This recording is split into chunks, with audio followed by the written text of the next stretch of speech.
Let me tell you a little story about Mike Rogers, the Republican who's running, again, for U.S. Senate in Michigan. A national anti-abortion group just announced a multi-million-dollar campaign to help elect him in 2026. And they're doing it because they know when push comes to shove, they can always bank on Rogers to vote against Michiganders' reproductive rights. This is So What Michigan, where we follow the money, connect the dots, and call out the politicians who take checks to stand against the people they're supposed to represent. Here's the deal.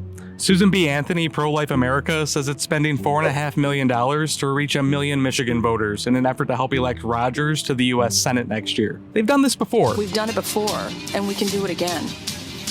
And they don't invest millions of dollars unless they expect something in return, like national abortion restrictions that can effectively override the protections that Michiganders enshrined in the state constitution in 2022. And Rogers? Well, he's the perfect match. During his time in Congress, Rogers backed nationwide abortion bans and personhood measures that could have outlawed abortion and even threatened access to IVF. He once called Roe v. Wade a travesty, and even said he would have voted against Proposal 3, the amendment that cemented reproductive rights in the state constitution.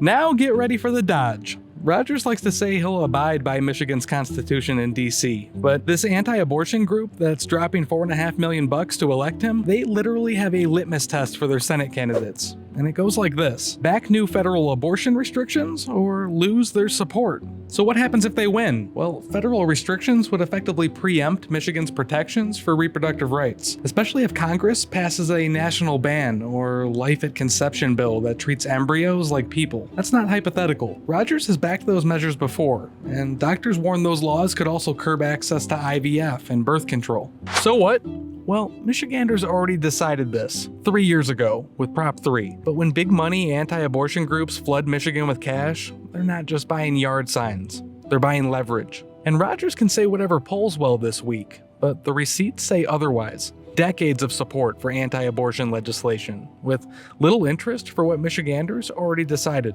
Hit follow for more Michigan news. I'll keep it coming.